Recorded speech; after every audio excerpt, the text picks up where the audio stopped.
Scotland conjures up visions of seductive countrysides, charming villages, and dark forests rich in history and romantic legend that even today's technology has failed to tame. Although bordering England, its neighbor to the south, Scotland has survived as people with their own laws, culture, and ideals. But Scotland is also a land known for its mysterious and foreboding haunted castles, which are havens for ghosts and phantoms, some very evil, in the form of witches and sorcerers that seem to haunt these foreboding ancient fortresses. In medieval times, these massive structures were homes to the rulers of the land, and no two castles were alike. But the murder and violence associated with some of these legendary locations have left unforgettable imprints in certain areas, especially during the bloody battles in the moors between Scotland and England, where fighting and violence was rampant. Of the more legendary figureheads who played a major role in much of this violence was that of Robert the Bruce, crowned 31st King of Scotland in 1306. Once thought of as a traitor, Bruce ultimately gave independence to Scotland and was established as a legend in Scottish history, as a final macabre act of loyalty was performed in his honor. On June 7, 1329, Robert the Bruce of Scotland died of leprosy, but on his deathbed gave instructions that his heart be cut out and taken on a crusade as a final gesture to redeem himself for his betrayal of Sir William Wallace and his indecisive loyalty to Scotland. His heart was carried into battle by Sir James Douglas the Good, a member of the infamous Black Douglas clan, who just before he was killed hurled it at the enemy as a last final act. The heart was recovered and taken back to Melrose Abbey, where King David II had asked for it to be embalmed and buried. While Sir Wallace's loyalty to Scotland never wavered, it is these last final acts that have inspired many to label Robert the Bruce as the real Braveheart. In 1996, archaeological excavations at Melrose Abbey were undertaken by Historic Scotland to examine the lead container which was originally discovered in 1921. This container is said to hold the medieval casket which contains the embalmed heart of King Robert the Bruce. In a scientific effort under controlled laboratory conditions, small holes were drilled into the container in order to introduce probes, as a fibroscopic examination was performed to determine what lies within. The smaller cone-like casket is approximately 10 inches high by 4 inches in diameter. It is firmly believed that what you are seeing here is the actual embalmed heart of Robert the Bruce. Strategically situated in the middle of the River Dee in the south of Scotland, on a small desolate island surrounded by water, boggy marsh, and woodlands, stands the remains of an ominous 14th century fortress, Threave Castle, once the stronghold of the powerful Archibald Douglas, son of Sir James, known to all as Archibald the Grim. Herein lies a story immersed in legend. Bob Schott, internationally referred to as a supernatural headhunter and producer and director of Adventures Beyond, pulls together an international team of researchers, including John and Ann Spencer, authors and paranormal investigators, to ultimately take on Hermitage Castle in the south of Scotland, one of the most foreboding castles in all of Europe. To get a feel for what lies ahead at Hermitage, Bob and his team can't pass up the opportunity to check out Threave Castle, the mysterious stronghold of Robert the Bruce's allies, the infamous Black Douglases. Bob offers the theory that some of these uninhabited fortresses, once a center for torture, death, and black witchcraft activities by their owners, seems to act as an incubator or breeding ground for supernatural energy, where footprints of the past still roam the moors in the wee hours past midnight. Martin, Threave Castle, the Black Douglases, and Robert the Bruce. Virtually an unknown castle to most. It's a particularly fine castle. It was also built by Archibald the Grim, who was 3rd Earl of Douglas, who was the illegitimate son of the good Sir James Douglas. The good Sir James took the heart of Robert the Bruce to Granada on a crusade. Bruce had murdered the Red John Comyn in a church in Dumfries and had felt that he should go on a crusade to redeem his soul, but he'd never been able to do so while he was alive. And the good Sir James had taken his heart to Granada, where he was actually killed, and the heart was brought back and buried in Melrose Abbey, while the body of Robert the Bruce was buried in Dunfermline Abbey. We talked to Valerie Bennett, who was the custodian over there, and she was telling us about some strange voices that she's heard at that castle when she's gone over there numerous times. And that castle is located in such that you have to have a boat to get on the island, and there was no one there at the time. Right. It was built in a very strong position by Archibald the Grim, 3rd Earl of Douglas.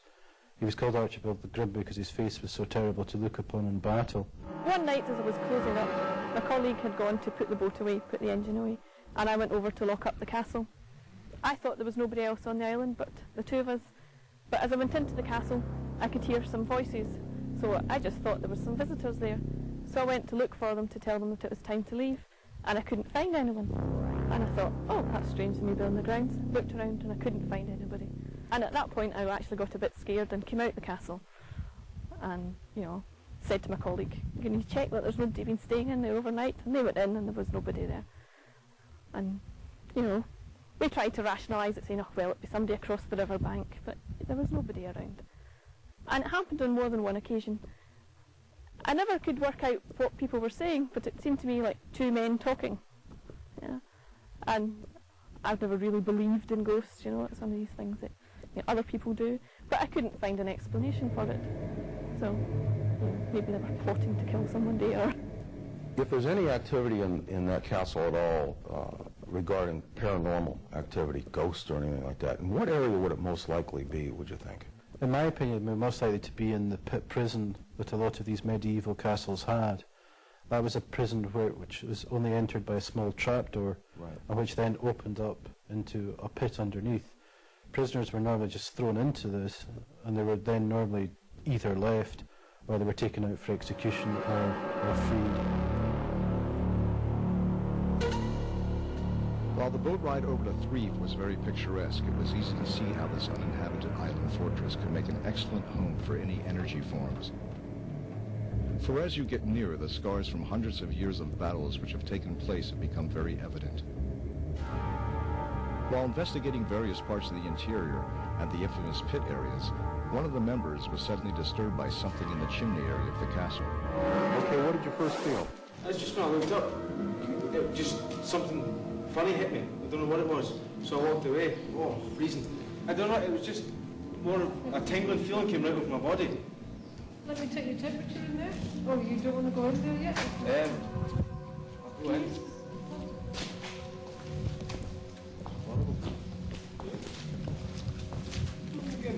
We're reading 54, 58. I can't look right up. You don't look at it. No. Let me get behind you, Ann, with the gun. Hold it steady, just like you're doing. I can't look right up there. It's horrible. 49, 48, 0, 2, 0. You've got something. 23. What is it? 1 and 2, 4, 3, 10. Okay, now you got something. Okay, now hold on with that. Read them out real loud. Start on John, go to the 49. wall, and then go up. What do you We're got? reading 64. The wall's 51, 50. Going up 48, 49, 9, 40, 47, 47, 48, 47, 48.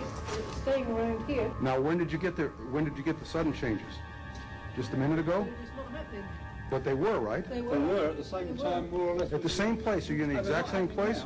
They're not happening now, no. Come back and would you? 46, 47, No. No. 20, 23, 12, 18, 4, 2. There where I really most felt it is over there. Where? On the far side of the wall up there.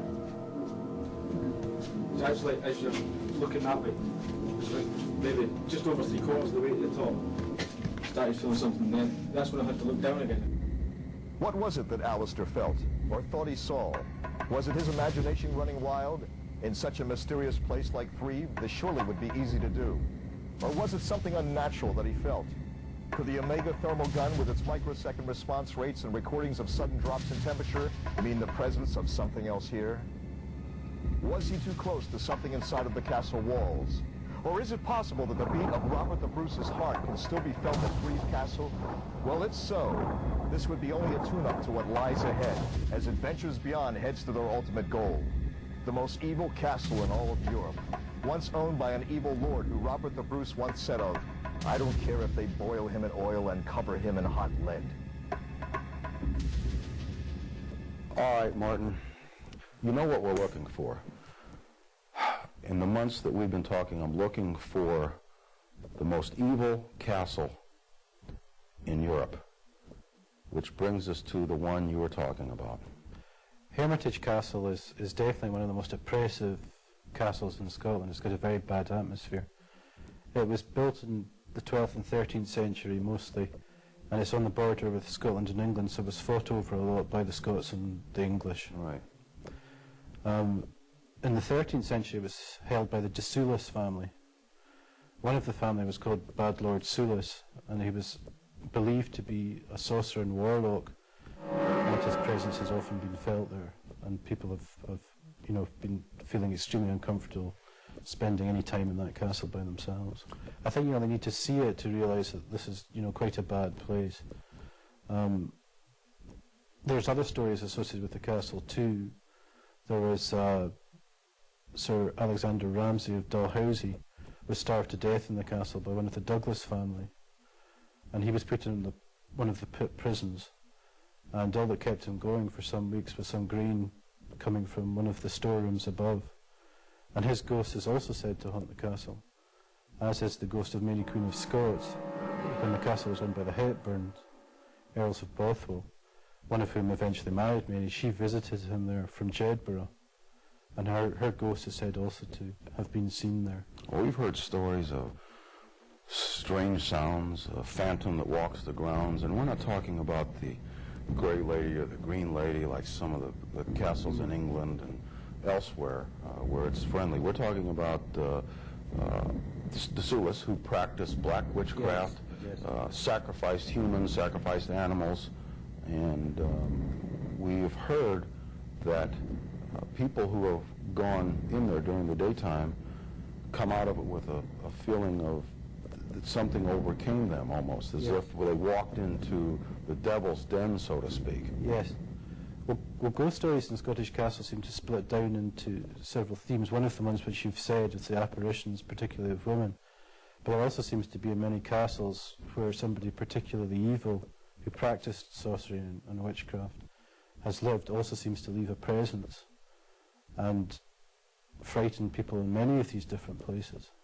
Well, if we want to take on a castle that's I guess you would call it the baddest or the worst in Europe, would you say that this would be the one to do it? I would say to Hermitage, I would say Hermitage is definitely the castle you should visit and explore.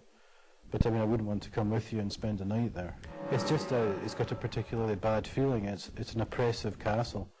When you go there, you just feel that there's something not right about it. Laying there waiting to be woken up. Without a doubt, Hermitage Castle is one of the most haunted places in Europe. In my book, it certainly is the most haunted castle in the United Kingdom, and that's saying a lot because there are some very spooky places in that country. I do believe there's something at Hermitage awaiting to awaken. What we want to do is go in there and shake it up and see if there's anything to all of this. Well, I think you really have your work cut out at Hermitage. Well, we're the only ones that have permission to spend the night in there. What I want to do is take our equipment in there, and if there's anything in there, I want to see if we can shake it up. Well, rather you than me. While some of the ghosts in this investigation are legends and seem to be trapped in time or trying to enter into our world, it may not be wise to let the evil master of this next one out. I have heard that the Soulis prisoners in Hermitage Castle, they just drop grains of wheat or something to them and they slowly starve to death. And dogs are very reluctant to go near this dungeon now, so it seems there may be some sort of presence there. It'll be raining, there's a bit low mist. We're coming on this road here, heading towards Newcastle, which is a village 10 miles away. We've got to this point in the road here, and the car cut out, like, there's 5 of us in the car, like. Previously that we'd been joking about ghosts and things at Hermitage and how spooky it was. And when the car stopped, I just glanced up at the castle and I saw the outline like a figure on top of the castle. While we were all looking at this, Bill was just going away to try and start the car again, and it started itself. It just looked black, but there's a light sky behind it, like, so it stuck out pretty well, like just like the figure of a person. There's definitely someone there. It was in the spring of the year, coming here, it was the jackdaws had been building nests and they're dropping twigs on the ground. I was picking twigs up when I looked away to my right and I seen a large shadow of a man standing there, approximately 6 feet or more. After 2 seconds, the man came towards us, and when he got an arm's length from us, I stepped away to the side, and the man walked away and went through that wall. I never seen any footprints, or, matter of fact, I've been in there on several occasions looking to see this, to try and see the same thing. You can hope I could see the same and try and explain it, but never seen it. You sometimes get the feeling this thing can, whatever that is, what it is, you get the feeling that there's something there. I've heard many stories of strange happenings. Other custodians have had some really strange experiences. One of them, who was a very honest person, was said to have been pursued through the field when he was on his moped. Another one very sadly died here. Others Of what cause? Nobody knows. Another became gravely ill and died. De Soulis had a son.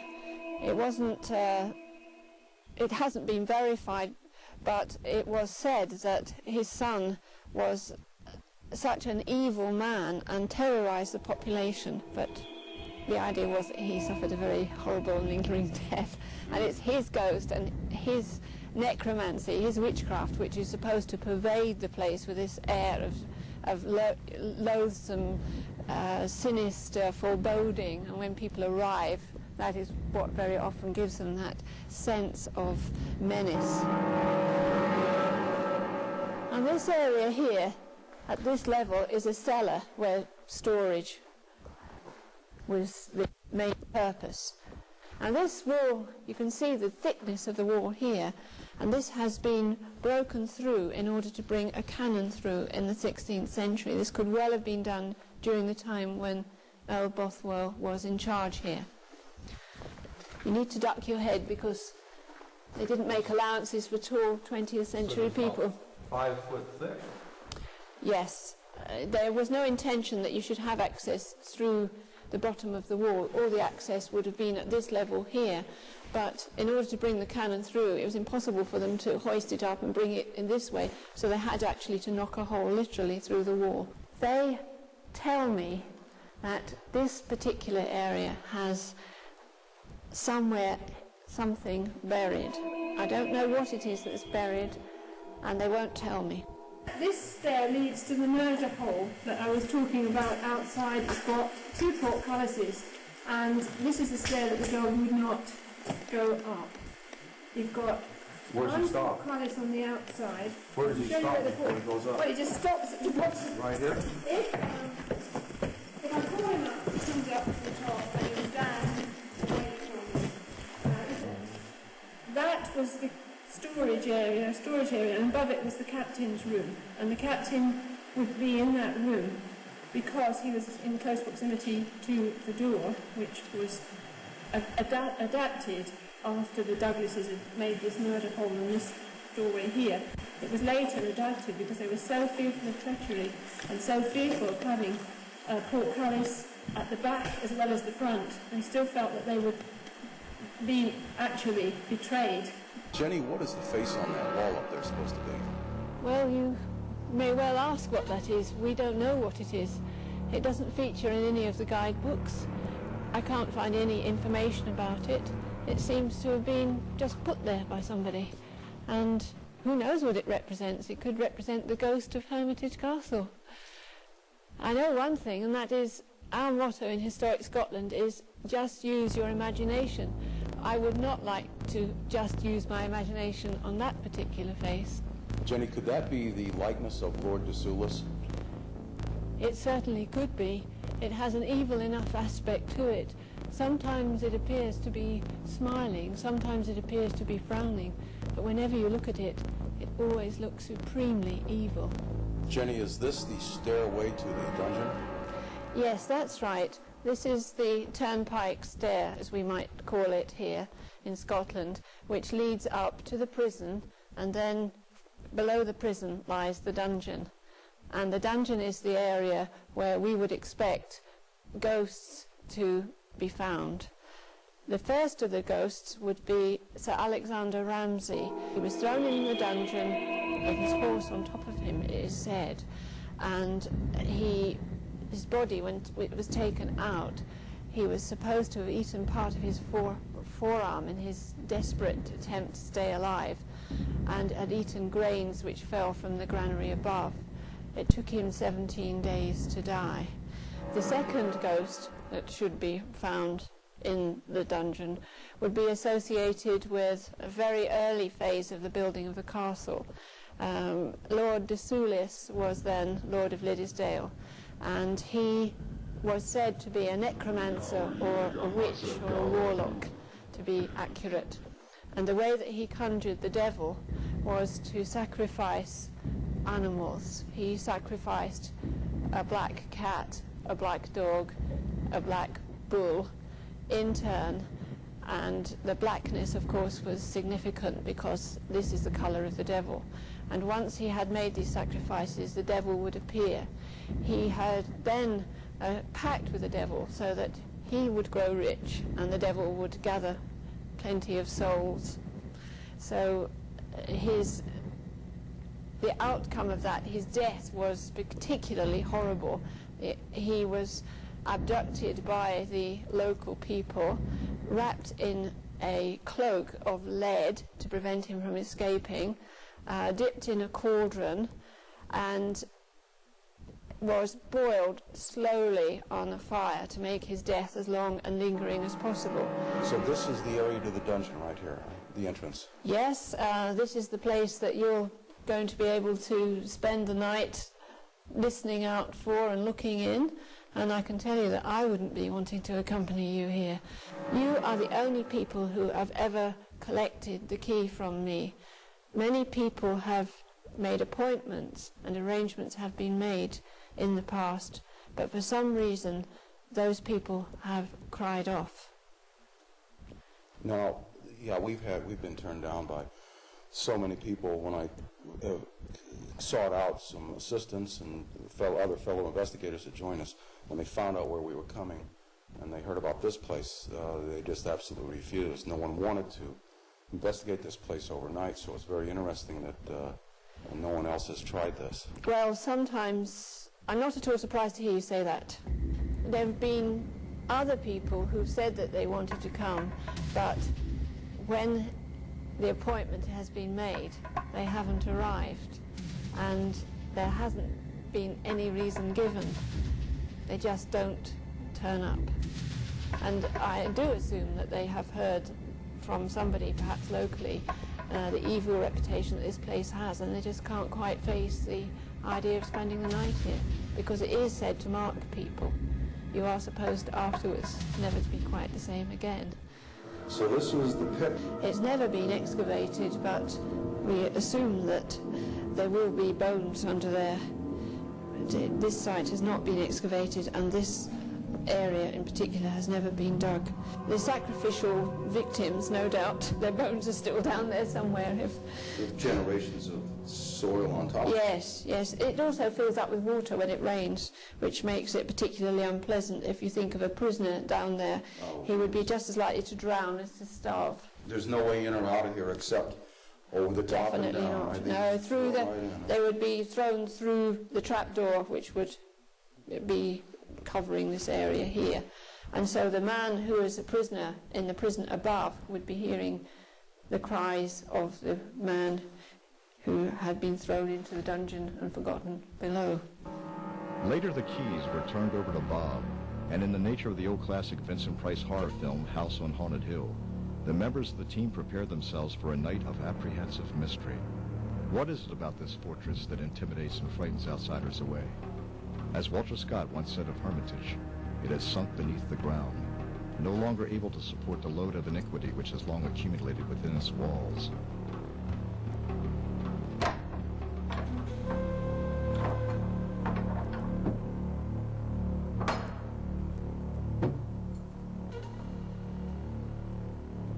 This is reported by many authors on the paranormal as being one of the most evil and haunted castles possibly in the world. So what we're going to do is see what we can find here with this equipment. Some of the most grotesque murders have taken place here, so there's a chance of any kind of emotions or hit. Now here's the stairway to the pit where Lord Solus used to torture and kill his prisoners. What he would do is when he captured him, he'd throw him into this pit. Some of them stayed alive by the grain cellar that was above it. They'd eat bits of grain coming down. And we'll go up there in a little while. I think, John, you've got your night scopes. We've got motion detectors, and we'll put the ultrasound up there. Just let that run for a while. I think what we should do is go set up some equipment and check out the pit, and we'll check out the lower level over here first. In this part of the continent, it's been written by every major author there is on this subject matter. As Listen carefully as you'll hear occasional audio disturbances. Could they simply be a short in the wiring, or is something playing with the team? Well, right now it's about 11:45, and we have the keys to this place. We're the only ones that have spent the night in here. I don't know what we're going to find, but we'll sure make an effort.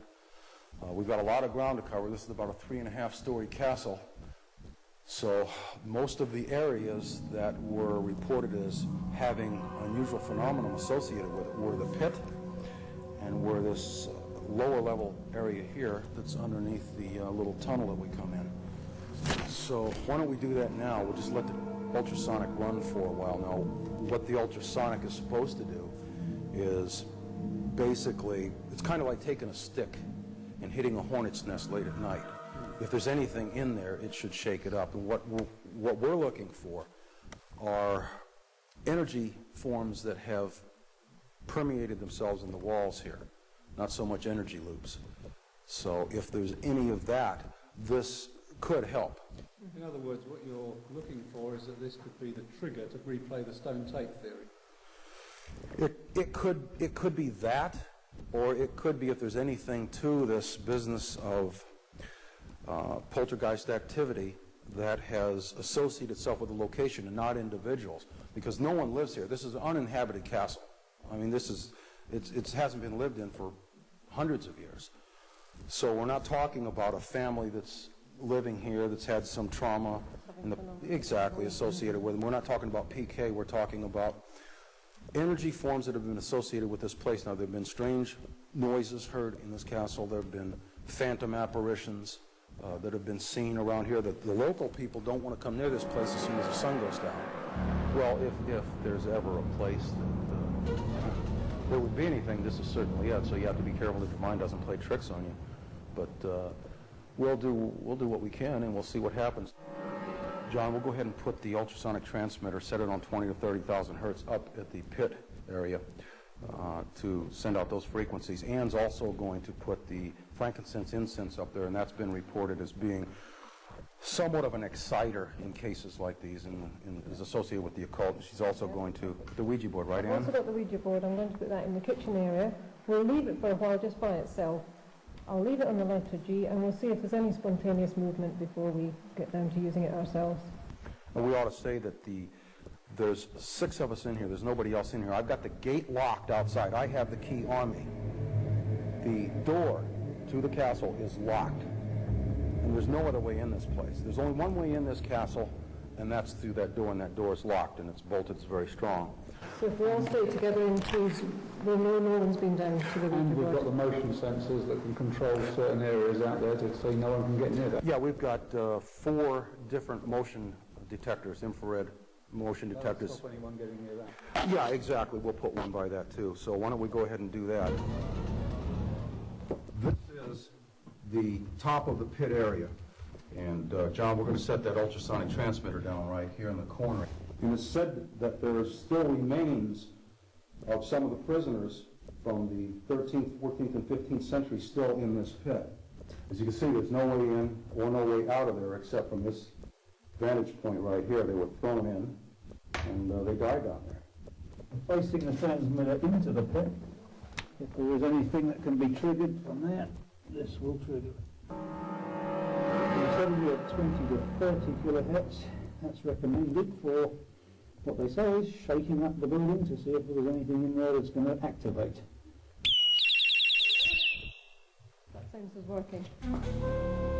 In an attempt to see if any unsolicited contact can be made, Anne places the Ouija board and motion detector in an isolated spot near the murder hole so the team can investigate the other areas of the castle. Should anything get near the Ouija board or enter the area near the Ouija board, the motion detector would alert the team. Okay, what we've done is a little experiment here. We've placed a motion detector right near the Ouija board, so it's facing the Ouija board. If that planchette should move by any chance, we would hopefully that motion detector would be set off. Sudden heat, sudden cold, something in the infrared range. It's an experiment, but as you can see, there's nothing down in this pit. There's no in or out except up these steps. So we're going to leave it there.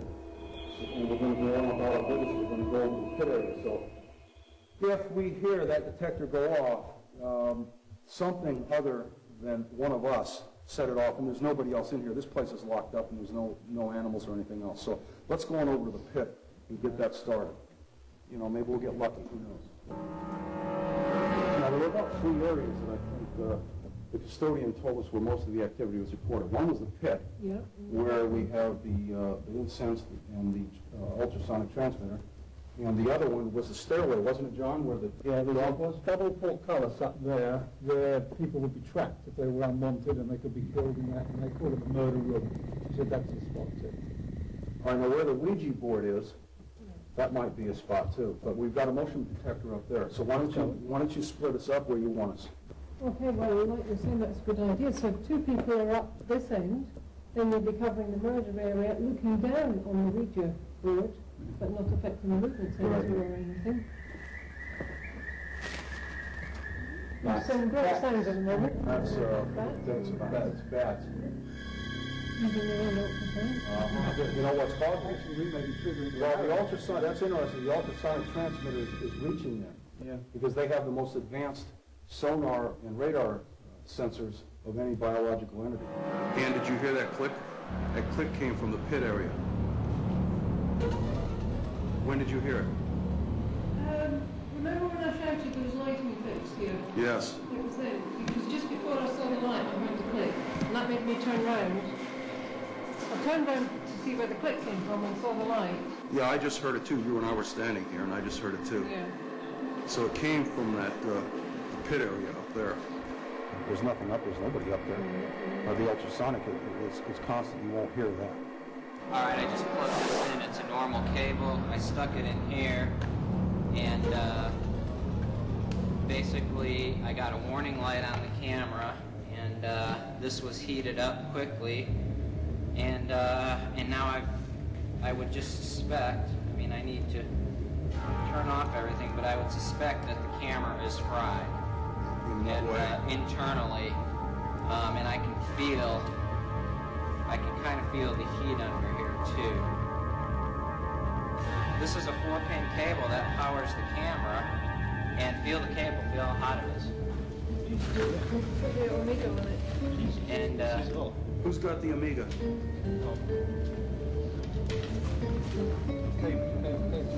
Cable. About 97, then 90. What is it? 99. Yeah. Yeah. Well, see, the thing is the only bizarre thing is that, you know, it wasn't attached. Yeah, it wasn't attached to the battery either. The cable was not attached to the battery? The cable was not attached to the battery. Because he had it right there. I put the battery around my waist. And what was you telling me about what happened? Well, earlier on, when the equipment was being taken out of the cases and getting ready, I saw a flash of light against this wall. Sorry. I first heard a click, turned round to see what the click was, and saw a flash of light on this wall here. Now, I wasn't sure where it was coming from. Everyone was in the room. I couldn't see how the lights were coming out of there and bouncing onto that wall. John, didn't you see a flash of light out there too? Yeah, while we were having camera trouble in there, I was talking to you. You were standing behind me, facing into the room. I looked over your shoulder, big flash of light here on the wall. And everyone, I mean, I quickly looked back, everyone was facing into the room, but most of them were looking at the camera. I couldn't see a source for that light, very clear. And as we came out to look at that, then the camera came back on again. Camera malfunctions are very common when the poltergeist activity heats up. Could something be toying with the team? As the morning draws near, and taking full advantage of the apparent presence of something among them, Adventures Beyond decides to try a seance. Well, it hasn't moved since you put it there, has it, Ann? No, there's still energy, so nothing's happening this way. All right, why don't we try it the old-fashioned way then? What we're going to do is an old-fashioned seance here with John and Ann and Al. So why don't we set this up and we'll have 3 cameras going. Ken, why don't you move that into here to back to where it was, and I'll set the night vision going there, and you can run your Canon from there. We'll just put it right here where we had it. Are there any intelligent energies in this castle? Okay, I've got a 30 degrees high on the wall. There shouldn't be. That should be And I've got 45 a degrees. 47 degrees low. So That we shouldn't have happen. You should have 42 at the max, at the lowest. I got it jumped to 36 to 45. You shouldn't. Okay. It should jump 3 or 4 degrees. It shouldn't jump 9. Okay, I'm going to go up a level here. We're at solid 45. They would like to communicate. Can anyone help us? 11. We're at right here. That shouldn't happen, Ken. I haven't got anything putting a 4-degree difference all night long. 4 degrees. 4 degrees. Keep it going, Ken. 2 degrees. I'm getting very cold. 8 degrees, 5 degrees, 4 degrees, 4 degrees. Keep it going, Ken. 2 degrees. There's something around here then.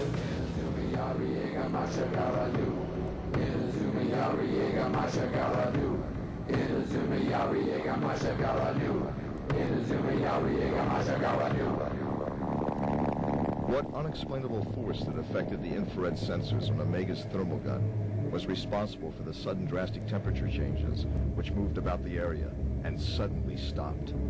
And what was it that shut down the camera? Was it a malfunction?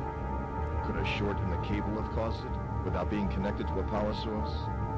Or was there something else at work here? And what were the strange sounds that Ann and Bob heard?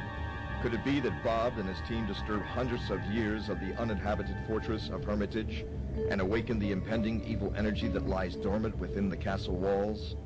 Was something present in the murder hole area during the seance that was toying with the team? The next night may tell the tale, for little do they know that what they may have awakened may have been more than a bat, as you will soon witness, for the next night something was captured on the Special 4-lens stereo camera and night vision that may have been responsible for much of the strange activity and the mysterious ball of light that John Spencer saw below the pit near the stroke of midnight.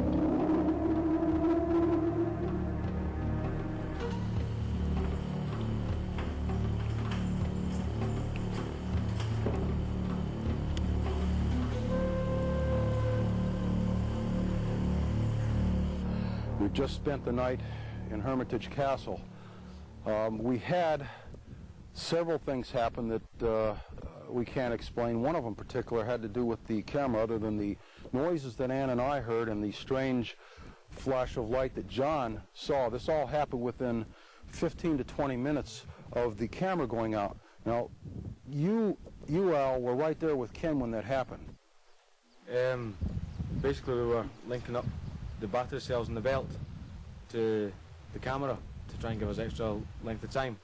But we hadn't actually got the connection made between the two.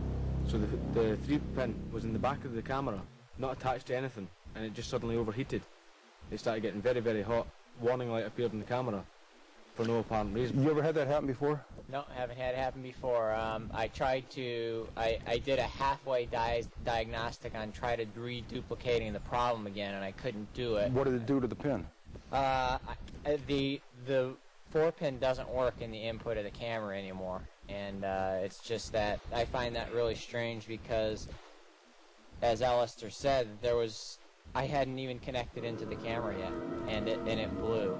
What time frame did that happen after John saw the light? Yeah, that happened within seconds. Al gave me the cable. I held it. It was hot. I held that cable in my hand. It was hot. What that suggests is a sudden burst of some kind of energy. I'd say. I don't know what's going on in there. There was a feeling of something there, which disappeared. Suddenly it was just gone. The next night, Bob brought in Eddie Burks, an internationally known psychic and author who was contacted by Coots, the Queen's prestigious bank, to rid it of Sir Thomas Howard, the 4th Duke of Norfolk, who was beheaded by Queen Elizabeth I in 1572. I will walk around here and anything can start happening. It may not, it may. But I want to be ready for that. And then I'll go into the castle. I'm feeling a lot of distress as I walk around here. Intense distress.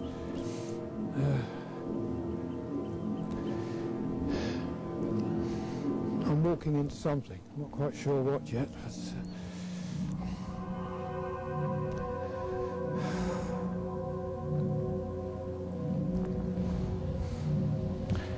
it's interesting. I'm losing it again now. There's something about that side of the castle. From a psychic point of view, it's a very powerful spot, this area here. And I think it's linked with events of the past. It's very difficult to stand in this area because of the chill. It's not a chill in the air in the ordinary sense. It's something much colder. Thank you. Inside. Yes.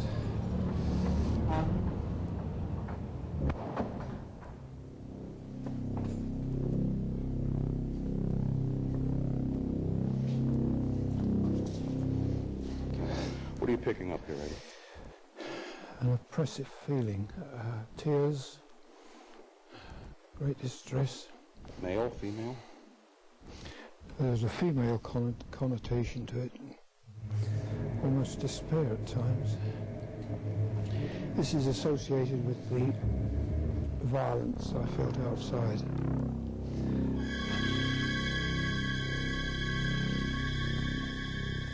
Woman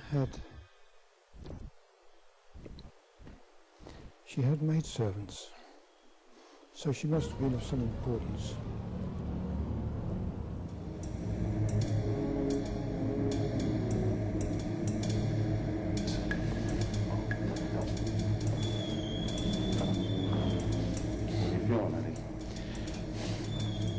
Terror. Horror.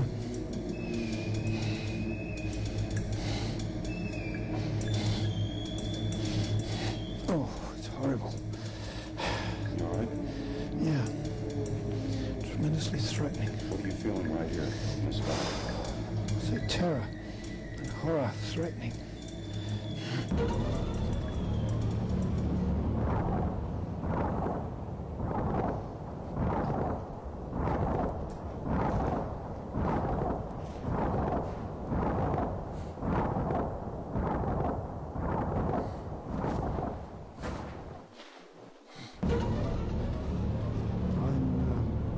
To focus in on something, but I'm not quite sure what it is. Do you sense any evil in this place? Oh, there's plenty of evil in this place, yes. I'm sort of protecting myself from it. This man, I touched very lightly upon him then, but he's in darkness. He's in darkness. Not a place I would want to go to.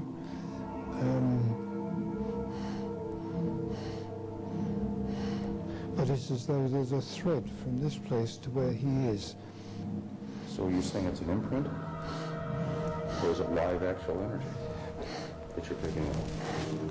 The evil, I think, is mainly an imprint, but it has been followed by other evil things.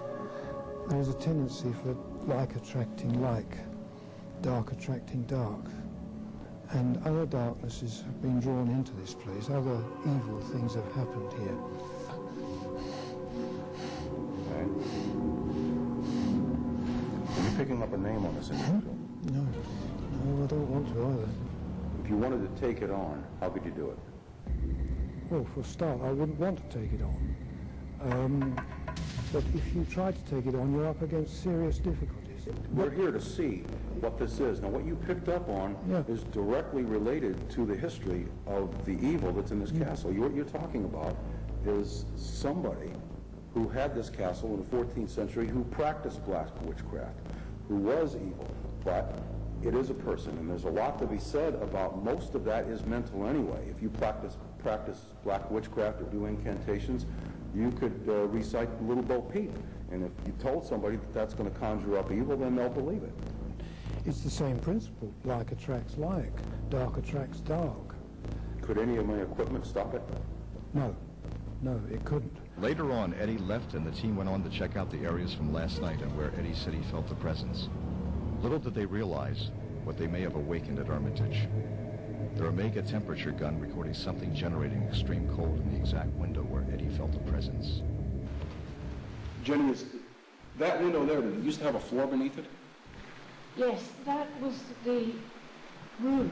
If Mary had been visiting Bothwell, as indeed she was said to be, she would have been in that room and possibly at that very window. That's the only window in the whole castle which has seats in it and is domestic. There could be a reason why the temperature is different. Yeah, the Omega OS 521 is reading 15, 14, 18, 17 degrees just in that one particular area. That's 16 degrees below freezing. And everything else is reading 44, 45. That's Fahrenheit, sure. 33 degrees, 33. You got infrared in there, I see the beam.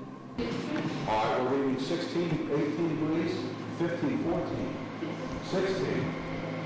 Is that there's something up there? It's got down to 9 again, by the way. You got 9 degrees on that window? 8. Read it off to me. 8. You're in the center of that. You're reading 8 degrees? 9. 11. What you're reading is what you're getting. Temperature in the air hasn't changed in the last hour. Okay, there's no wind that's changed in the last hour. There's no rain out there.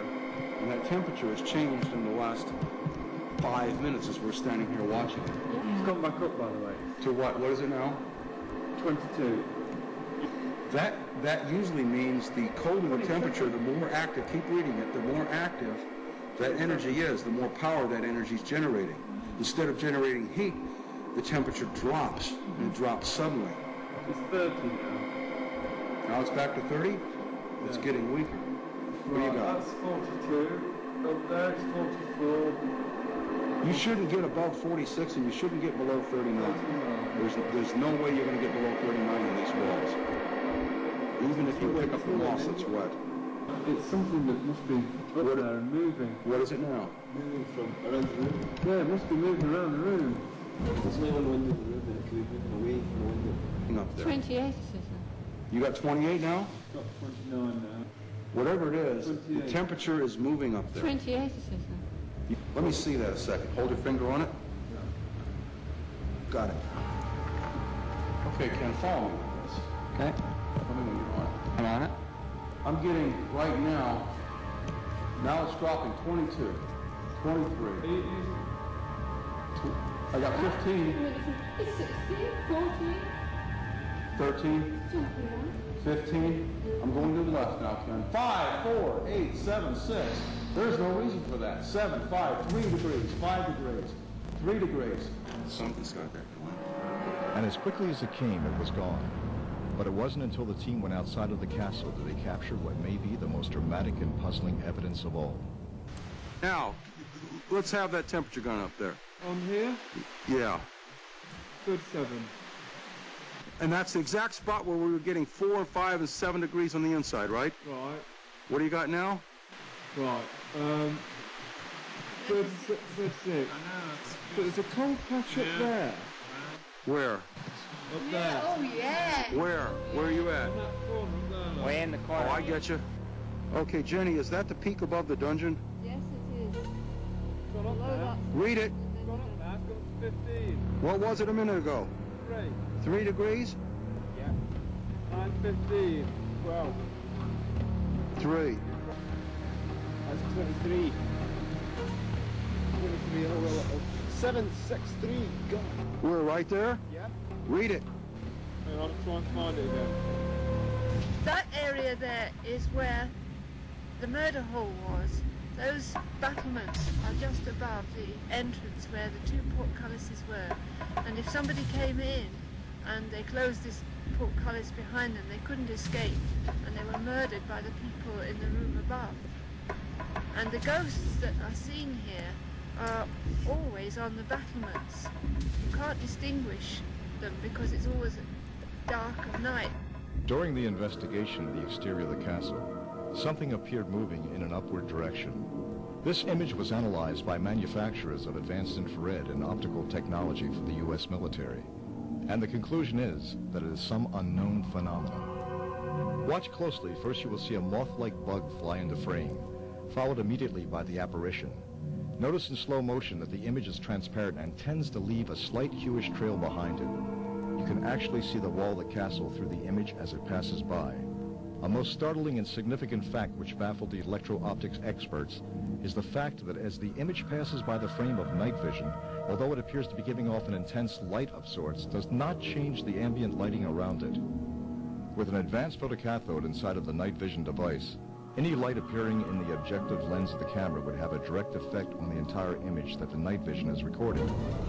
Could it be the same flash of light that John Spencer saw the first night near the pit? The video footage was later submitted for analysis by Bob Schott to two major independent corporations that specialize in infrared and electro-optics and are manufacturers and providers of advanced defense technologies for the United States military. The question has been raised as to exactly what kind of energy would do this. While neither company would go on camera to disclose their findings due in part to their sensitive relationships with their government and military clients, the following statements were issued to Bob Schott with regards to the anomalous energy patterns captured on tape and night vision. I have viewed the video supplied and have no explanation. This seems to be an abnormality that is not consistent with any known case that we have seen in the past. It is truly an unexplained phenomenon. B.E. Myers, Electro-Optics. I have no logical explanation to offer. Alan Harding, Lytton Electro-Optics. Due to the puzzling readings taken with the Omega in and outside the castle, Bob had the Omega OS-521 thermal gun calibrated for accuracy before and after the investigation. The following certificate of calibration was provided stating exact specifications of accuracy. Newport Electronics Incorporated certifies that the above instrumentation has been calibrated to meet or exceed the published specifications. This calibration was performed using instrumentation and standards that are traceable to the United States National Institute of Standards and Technology and is in compliance with ISO 100121. We see both extreme rises in temperatures and extreme drops in hauntings. I have seen more temperature rises associated with angry, demonic, and vampiric energy than with the other end of the spectrum, which has to do more with restless spirits of the dead. It wasn't until the film from the Special 4-lens camera was developed that something with the same unusual shape show up. A reddish rectangular object, unexplained by photographic experts. This photo and negatives were analyzed by image experts in California. The following comment was given. The images on films with twin check numbers 6200, 6206, and 9029 and 110278 are definitely not a developing error or flaw, and to me are unexplainable. I have been in the film printing business for over 10 years and unfortunately am not able to determine what caused these images to come out as they did. Sincerely, Sven H. Peterson, Image Experts Incorporated. This photo and expert analysis, along with the images captured on the night vision, corroborate each other. Was something trying to communicate with Adventures Beyond? Did Adventures Beyond actually make a breakthrough in communication with the supernatural? Were the troubled energy forms of the dead calling out? Whatever happened this night, one thing is for sure. Something was present. Adventures Beyond has taken you into the dark, unseen corridors of the past. Are you ready for your next adventure beyond?